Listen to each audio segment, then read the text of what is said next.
pod bay doors, please, Hal. The pod bay doors are open on this special vlog Mandalorian edition. I am your host, Jerry Dean Roberts of ArmchairCinema.com and OverthinkingOscars.wordpress.com. Here with my hidden co-host, the critic, dare I say legend, from TalkMovieMe.com, Mr. Doug Heller. How the heck are you today, sir? He goes where I go. I'm assuming he's talking about me, but, you know. He's seen worse.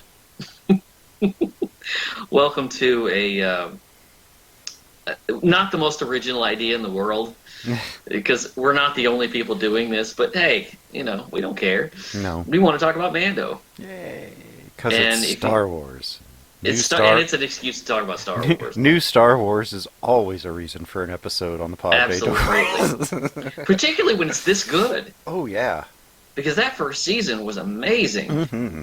We've seen that, my wife and I have seen that, we're hardcore Star Wars fans. We have seen that first season, I don't know how many times. I've seen it at least 5 or 6 times. And when this one came out, we were as excited about this as we were about one of the movies coming out. After that first season, there's no reason not to be. Right. Because this is just as good as the best movies. Mm-hmm. It is. You know, I saw something this morning calling it the best Star Wars since the original. Mm. And I'll go with that. I'll go with that. This actually feels like Star Wars. This feels like Star Wars more than specifically the first 2 prequels. Yeah. But also even a little bit more than Solo. Mm. Solo, you knew you were in Star Wars, but it was still kind of a weird... I always said Solo felt like a weird TV pilot. Yeah. Yeah. I liked Solo, but... The closest they've come to... Really, the closest they've come to feeling like Star Wars was this, Rogue One, and I'll say Force Awakens. I think The Last Jedi. You think Last Jedi? Yeah, Last Jedi, not quite as much as Force Awakens. Well, no. See, the thing about The Force Awakens, it was aggressively nostalgic. Mm-hmm. And I'm not knocking that. I love The Force Awakens. I do. I still have major problems with Rise of Skywalker. But you did feel like Force Awakens was attached to Jedi. Absolutely. And The Last Jedi, too. I felt everything was very, very well connected. But I'll say, you know, I wasn't surprised that The Last Jedi worked. Mm-hmm. I was surprised that The Force Awakens worked. Mm-hmm. So it was more... Well, it was also the first movie we got after the prequels. Yeah. So, but this show, and I've said this before, put in the hands of people that you can imagine were little kids on the floor playing with their Star Wars figures. Mm-hmm. And that feeling never left them. Right. And because I was one of those people. Particularly if you hear Dave Filoni talk about it. Mm-hmm. I've seen the gallery where he talks about, and I think it's in the second episode, where he talks about what Star Wars means to him. Mm-hmm. And how it connects, and how he talks about the lightsaber, the Duel of the Fates battle, and Phantom Menace, and how it ties to everything that happens afterwards. Mm-hmm. And you can tell he's thought about this for years. Well, Dave Filoni, first of all, I want to make sure I shout out, he is from where I live. Yeah. Not just the city, but the neighborhood, or at least nearby. I'm like 2 minutes away from the neighborhood that he grew up in. And you live in Pittsburgh, Pennsylvania. Yeah. And in the South Hills. He grew up in Green Tree, and I'm in Beachville, which is just over the hill. Yeah. And I find that awesome, because Dave Filoni is fantastic. I love him. Dave Filoni and George Romero. Yep. I've got Dave Filoni and George Romero, and I was... Let's see. It's also where my birthday buddy Bob Marley died. Mm. His last show was here. Really? Yeah. Well, when they ended this season, they ended it on a very satisfying note because they wrapped it up, but there was still so much to be done. Right. If they didn't come back, the story still would have been told. Right. We What's would have interesting, wanted more, but we could have dealt with not having any. what's interesting is it doesn't dive headfirst into that. No. This is a side story that's attached to the journey he's on. Yeah. And it's really interesting because I admire them for not doing that and not feeling like they have to go straight into the Moff Gideon, not feeling like they have to go into the Right. Imperial thing. Right. This feels like a movie in and of itself. Oh yeah. Yeah. And the it's really easy to watch in kind of a sitting too, because what I didn't realize when it first came on last year, I didn't realize the episodes were only going to be half an hour. I thought it was going to be a 45-minute drama, Mhm. and largely the episodes were half an hour, Mhm. give or take. This is an hour. This opening, yes, was a solid, probably 50 minutes to an hour. It's 54 minutes. And it could have been 95. It could Right. have been 120. When it's over, you feel like you've been sitting there for 90 minutes. You feel like you've been watching a movie for 90 minutes. You wish And- you had been watching a movie for 90 minutes. Well, yeah. But what's interesting is, now, I should tell you this. My wife and I got up at 5 in the morning. We could not sleep. Because where I live, now the way it drops is it drops at midnight on the West Coast, Mm-hmm. which means where I live in Alabama, it drops at about 2 a.m. Drops at 3 for me. Yeah. So at about 5 o'clock, when the dogs woke us up, we could not sleep, and we're like, okay, we gotta watch this. So we did, and it's so many things, it's so many references, and it's so many.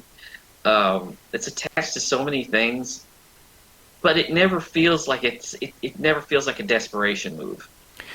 No, everything about the show is perfectly organic within the universe and within itself. Mhm.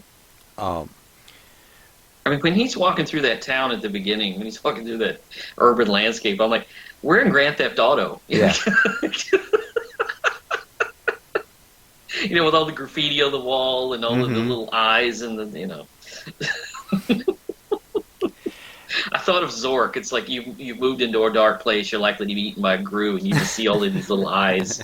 You know. And I love that this is doing, like we said, Rogue One did. This takes you into the seedier side of Star Wars. Yes. The fallout. Right, and Star Wars has always been more or less kind of seedy. Mm. There's always been an element of crime. There's always been all kinds of things that, like, this is just like a very difficult place to live.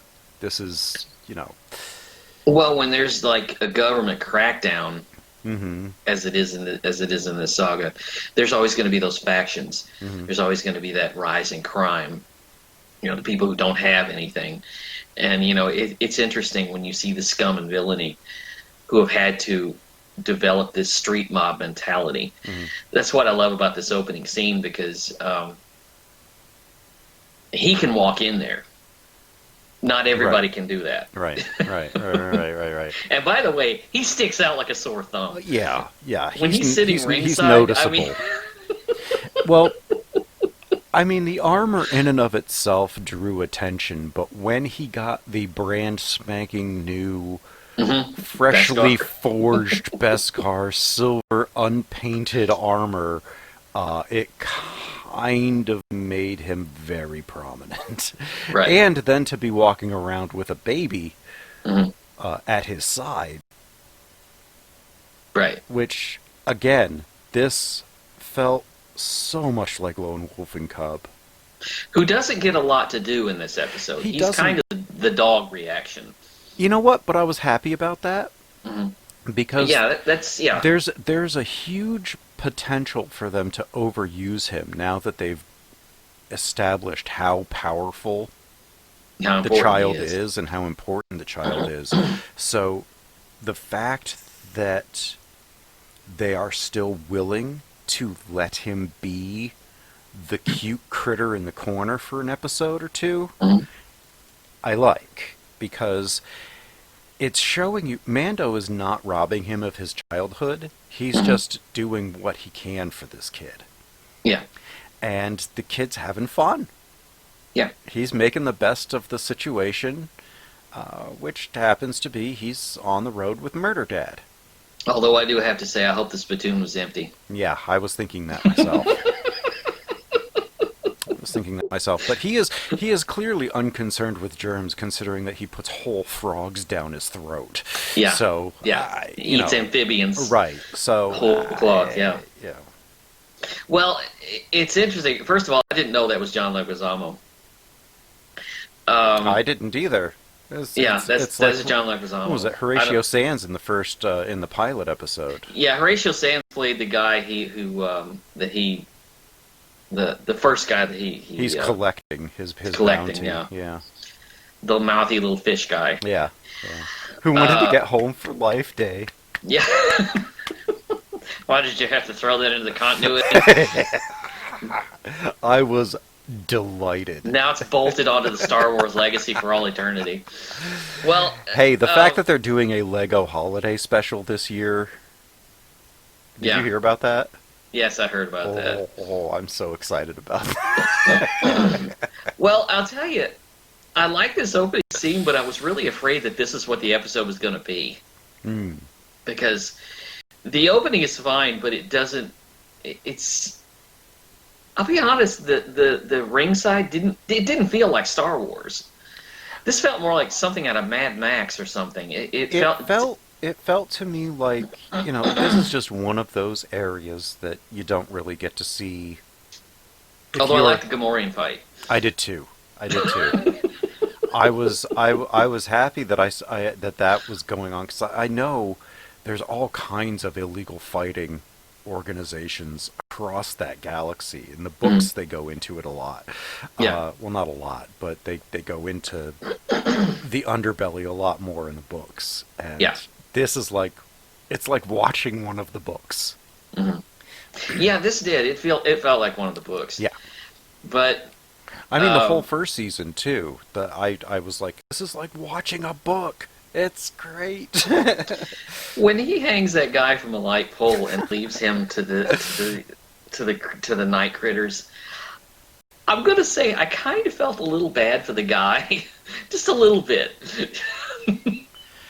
Though, I have trouble feeling bad for somebody who, if we're supposed to be the Mandalorian in this situation, I know. if he pulls a gun on me, I'm not going to have qualms about hanging him up and leaving him to be a sack lunch for a bunch of critters. I just kind of felt a little bad when he did that because he cuts the light off. Yeah. It's like, cut me down. That wasn't part of the deal.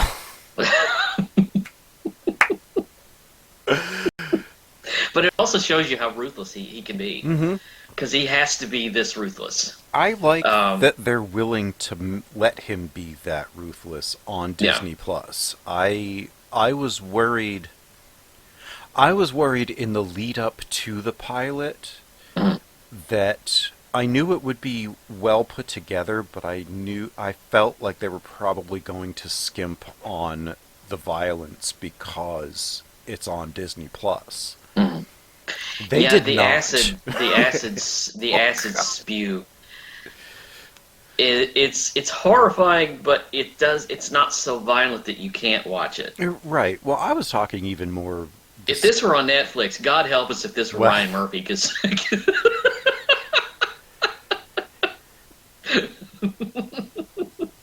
if this were on Netflix, or HBO, or Hulu, it wouldn't have got a second season. it would have, but boy, would it have been gory. Yeah. But I'm even with the pilot, like when he goes into that bar, I'm like, how much of this is going to be like really bloodless kind of ultra sanitized Mhm. violence? And that first bar fight in the first episode when he's collecting Horatio Sands and he cuts a guy in half with a door, I was like, Yeah, okay, you know what? We're good. we're good. We're good. And then we get to this episode, Star Wars Justified, Hmm. Which it is. starring Timothy Oliphant, which It's I not would. it's not the Marshal. It's Justified. It's Justified. I would 1,000% watch Star Wars Justified starring Timothy Oliphant. Okay, it goes without saying Totally that would. we are spoiler free. Oh no, we are not Um, spoiler free. We are we're not not spoiler. spoiler It free. goes without saying we are not spoiler free. We will tell Now, you everything. now, I have to ask you: at what point in this episode did you know where it was going? And I'm talking about when he shows up at the end. Oh. Oh yeah, no, I knew Boba Fett was going to show up. I knew he was going to show up. I'm glad that they left it to the end and it was just you saw him, that he didn't say Yeah, anything, he didn't yeah. do anything. There's a lot of restraint in this series that I really like. Right. One thing is I kind of maybe clued in a little bit when he said, "I know of a Mandalorian on Tatooine," Yeah. but I kind of confirmed when he showed up in the doorway, You're right. and the armor doesn't quite fit. Well, as soon as I saw the armor, I knew it was Boba Fett's. Yeah, I mean, you go down right down to that slug the dent, dent. the slug hole dent in the helmet, and I'm like, when he walks up and he's standing there, I looked at it and I'm like, it's Boba Fett's armor, but that's not Boba Fett. That's not Boba Fett. I was just looking at him because exactly like you said, it doesn't fit. Hmm. He's all gangly in it. It's not complete. You can see the Yeah. wires, you can see the hoses and all of the hydraulics and everything that go along with it. It's easy to say it's lost its integrity. Yeah, a long time ago. It's lost its aesthetic flair. Yeah. But if the armor was outside the Sarlacc, Yeah. Boba Fett had to be outside the Sarlacc too, because it doesn't spit that stuff up. I was gonna say, I wondered if they spit up if the Sarlacc spit up the armor because the Jawas found it. Right, but if you look at the area, the only stuff that's littering it, you would assume that there would probably be parts of all kinds of clothes and metals and all kinds of things that would drop in there. You didn't see that littering around the maw Mhm. of the Sarlacc because they're stationary.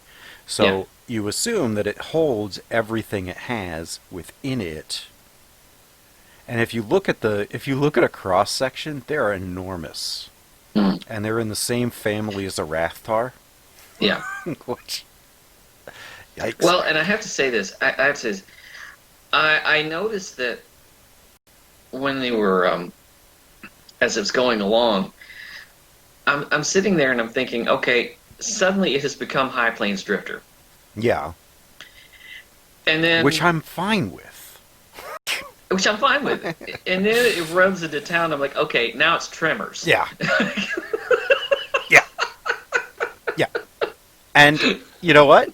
Again, which I'm fine I'm okay with. with that. Which I'm fine with. There are few creature movies more fun than Tremors. Mhm. They're terrible movies, but they're a lot of fun. Did you notice that when he came into town? I didn't notice this till the second time. Did you notice when he came into town? None of the townspeople are standing on the ground. Mhm. They're all standing on their porches and on their steps. Right, and the town is set up. It looks like one of those old Old West towns. West towns from a movie Mhm. but then you realize why, is so that Mhm. their houses don't get destroyed every time this Right. Cryad dragon goes hunting, Mhm. you know. And just for people who are wondering, yes, the Cryat dragon is the same thing as that big skeleton that's in A New Hope, that's in the middle Great of Dragon has been around Tatooine. since the very beginning. Right. Now, there are more than one Cryat dragon. Mhm. There's Oh yeah. Oh there's an yeah. awesome story in there was a book called, I believe, A Certain Point of View, Mhm. that had short stories told from it told you the same stories as the movies but from different angles, different perspectives. Right. So it told you about Owen and Beru dying from Beru's ghost's standpoint. Oh, that must have been wonderful. It's awesome. It's a great book. And there's one story where they talk about a guy who would come and took control of a Cryat dragon and took it away from them to have it stop bothering them, Mhm. and then used it against something else that was attacking him. It was Obi-Wan. Yeah. Oh Obi-Wan wow. took over a Cryat dragon, made it his pet, Mhm. and used it as an attack animal. Yeah. Wow. I'm like, now that is badass, like beyond badass. What I love about this is the fact that, and maybe you caught this too, they realize how ridiculous this story is. Hmm. So they make it just cheeky enough that it's funny, but it's not, the comedy doesn't get in the way of what's going on. Right, right. And the I I think what I loved the most about this episode is that he doesn't fight the Marshal. Right. Right. They end They're up not at they odds. end up teaming up, and I like that there was not an adversarial relationship. I like that Mando is making more and more friends. I love that I love that we got to see Amy Sedaris again and how happy Mhm. she was to see the child, Yeah. and he's letting the droids touch the Razor's Crest now Mhm. because his running with IG-11, Mhm. and you're seeing this huge growth in him, and he's calling on people to help And him. it's interesting the way he deals with people, because the way he deals with the guy at the beginning is much different than the way he deals with the Timothy Oliphant character. Hmm. But there's still, it's just as much animosity. Right. There's They do pull guns on each other. they almost the Marshal almost pulls Yeah. gun, but that's when the Cryat Dragon comes. He's like, maybe we can work something Yeah, out. just 1 second. Yeah. Just hold that hang on, thought. hang on. Come over here. Sees that. When Maybe he we can pulled work that something helmet out. off, when he pulled that helmet off, I thought, oh, it's Timothy Oliphant. Suddenly it's justified. Yeah, I was, and I'm sitting there next to my wife, and she looks at me and goes, "Is that?" I said, "Yes, it is." Yes, it is. Yeah, I said, "Yes, it is. It is Star Wars justified. Strap in. This is going to be amazing." this is going to be And it amazing. was. But he's willing to work with him. It's so great. He's willing to work with him, and he's not so, you can't do this, you can't do this, you can't do this. Hmm. Um, I love the connection with the Sand People, and I love how this series has turned around the Sand People Oh yeah, to and this, Jawas, yeah, in a way. um, to this nomadic tribe that's just trying to go about their day. Y- It's the same thing I always said about the first Star Wars. It's like you always felt like everybody's got to work, mhm. everybody's got to make a living, everybody's got to eat, The movie and strips away the racism that has been built up around the Tusken right, Raiders in that right, universe for a long, long time. and they're kind of funny. I love them. I do too. I love the details in this. There's a guy who's brushing Mabantha's teeth. Yeah. I love that. It's like they're taking care of the animals. It's showing you a Despite the more, fact that they feed it to the crate dragon. well, and strap it with explosives, but still they care about it. I mean, they care about it as much as farmers would care for their pack animals. Like they need Or those Native animals. Americans would have cared for buffalo. Well, yeah, but yeah, a little less Well, so sort because of. they use the buffalo for food. They don't use the Yeah. banthas for food. They use it for transportation. Their beasts of Or burden. horses, I should say. Yeah, more like horses or horse cows, kinda. Hmm. I think, because they have to eat them too because they're very big animals and good for that. I But anyway, caught a little bit of a Jurassic Park reference. Little hint of a Jurassic Park reference. And by the way, who loses the bet to be able to have to go to the mouth of that cave? Who loses the bet to have to go to the mouth of that cave that and call that thing out? was hilarious. He goes up I there. love it when they scream and then they're just like the look on their faces and the fact that you can say the look on their faces when they're completely enshrouded, you cannot see a face on Tusken Raiders. Right. The scared like, okay, let's get out of here. Yeah. Well, the one guy they send up there first with the bantha, Yeah, and you're waiting for him to eat the bantha, but it's like he doesn't want to be fed. He wants to hunt. right, So what does he do? He eats the one that's running. right, exactly. Yeah, definitely a Jurassic Park moment. And then I love the Mandalorian. He's like, I may be open to fresh ideas. See, I love the humor in this.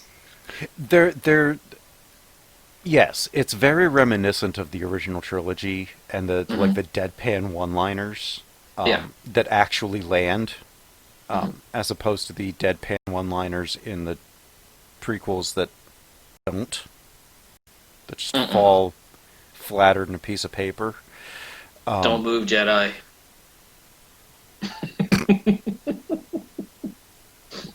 We'll just have to finish him. It appears Jango's as dialogues. it appear well even and then any even outside of that, it appears that our skills that this fight will not be determined by our knowledge of the Force, but rather our skills with a lightsaber. Really? Poor, Really? poor Christopher Lee went out with that series. Yeah, it's But I love this movie turns into this giant epic. yeah, It turns into this wonderful giant epic where these two factions have to learn to work together. Jerry, it's Blazing Saddles. It's Blazing Saddles. You know. It's Star Wars justified I Blazing was trying Saddles. not to say that. I was trying not to throw that in there. I know, it but it is. is. It's It's a Blazing it's a Blazing Saddles. Saddles. All right, we'll let in the but not Yeah. the Irish. Oh Ah, hell, Irish too.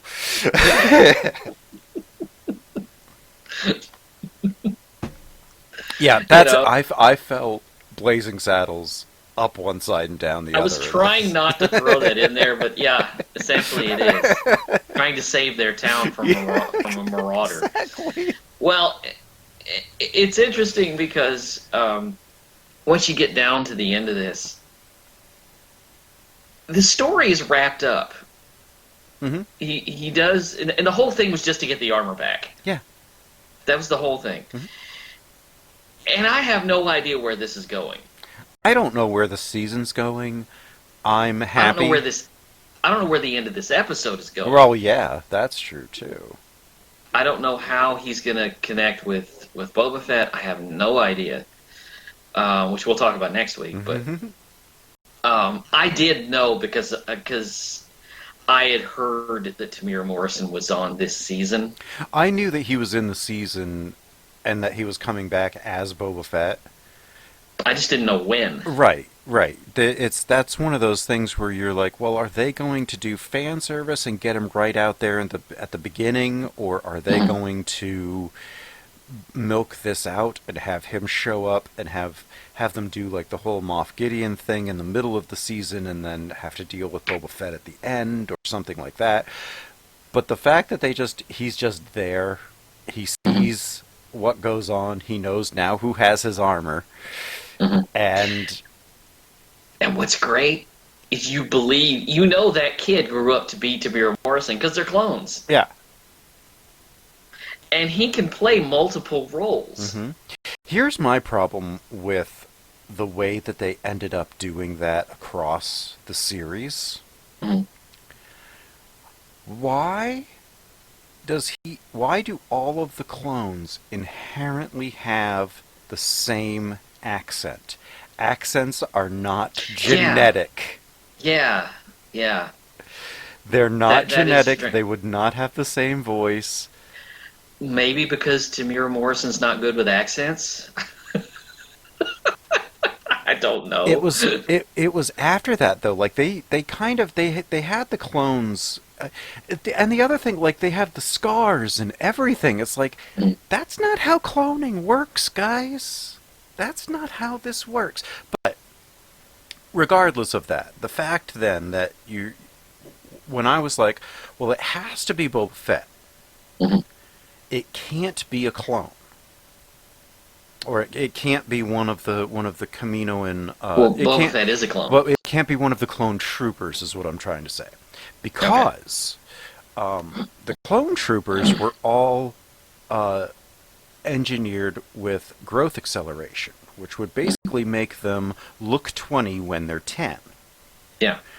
And then would also then, as you went along, by the time you got down to the end of the war, the clone troopers were basically physically in their 60s Yeah. or 70s. So when Rex was at the Battle of Endor, he was in his Mhm. mid to late 60s physically. Right. But he was only When we about met him, he was when we about met him in 40, Rebels. right, he was about 40 years old, uh really, Mhm. chronologically. By the end of the Civil War, he was only in his 40s, but he was actually like 60, 70, 80 years old. But when you see Timur Morrison here, he's not that old. And Mhm. Boba Fett did not have the growth acceleration manipulation done to him. So he Mhm. would have just aged naturally. Yeah. And it is now something like, what, 40 years, 50, 45 years after the clone, the clones were begun. Yeah. This is 5 years after Jedi. Right, and the clones were originally done 10 years after, or 10 years before episode 2, Mhm. and I think it's something like 30, 35 years from 2 through A New Hope. Yeah.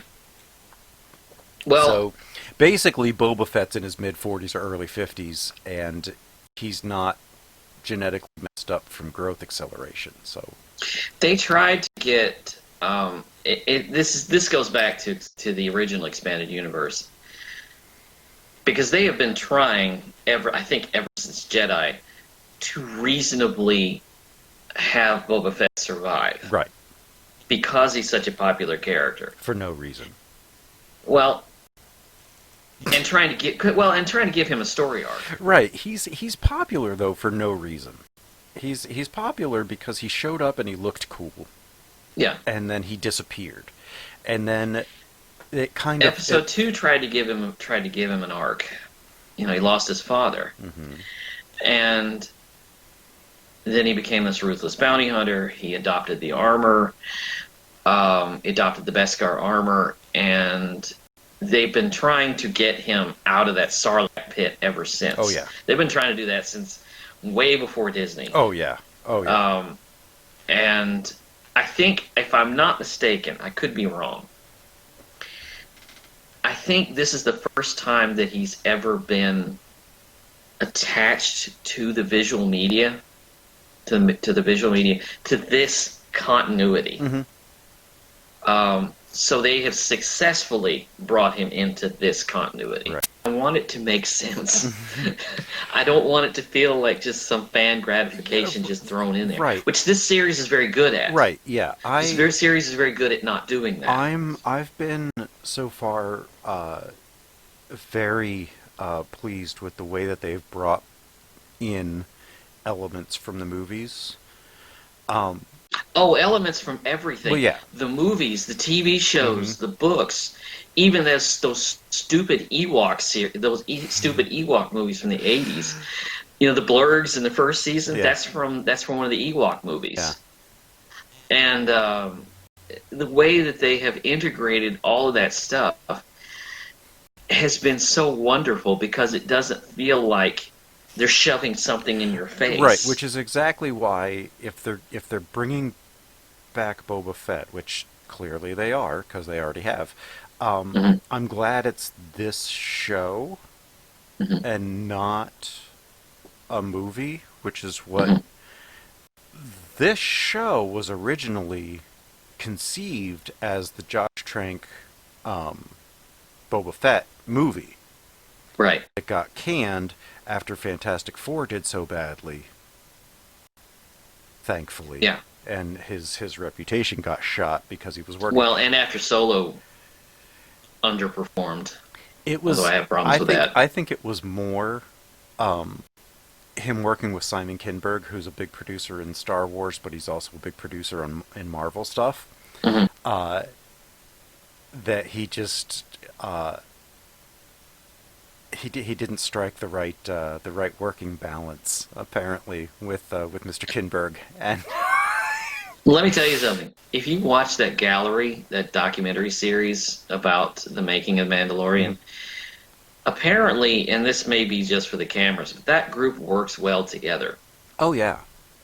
You can see a lot of diversity in the creative Hmm. forces, um, and you can tell they're not just directors for hire. No, They're really working with this. They're really trying to make this into something special. they're there because they want to be, because they believe in the material and Hmm. they believe in the universe, and they're all good storytellers.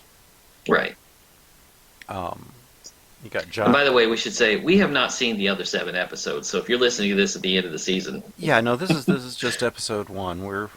Um we're critics, but we don't get all of the screeners ahead we're of. doing this episode by Right. episode.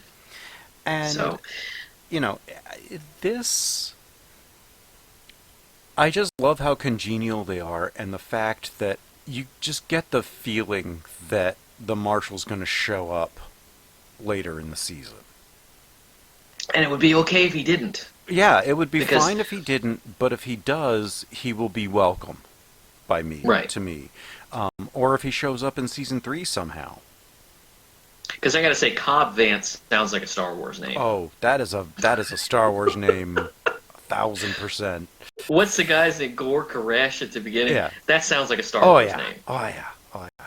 Yeah, but yeah, I was very pleased because this episode could stand on its own. Oh yeah. You don't have to have seen the rest of the series to even know what's going on. Right. Um, but that's pretty much all I got. Yeah, that's what I have. I'm consistently impressed with it. This first episode for season 2 did not disappoint. Not at all. Uh, Not at all. You can see the Disney budget on screen. oh yeah. This is the way this looks is exactly why I was happy that Disney bought Lucasfilm. Yes. Well, you know what? They spent $4 billion on to buy this They're property. gonna make it They're look gonna, good. right. They're going to make it look good. They're gonna spend the money on it. Right. They've already said that they will. So Yeah. and they've demonstrated it. Yes. But yeah, that's about everything I have. Join us, I guess, next time for episode 2, which will be sometime next week. We thank you very much for joining us. You can find all of our episodes at podbadorspodcast.wordpress.com. Listen to us on iTunes and YouTube. Hit the like, subscribe, and the notifications. Make sure you have all that set up.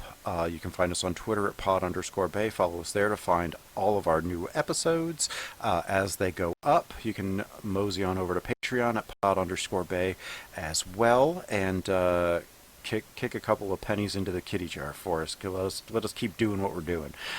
We greatly appreciate you listening, and the pod bay doors are now closed. Mission has been complete.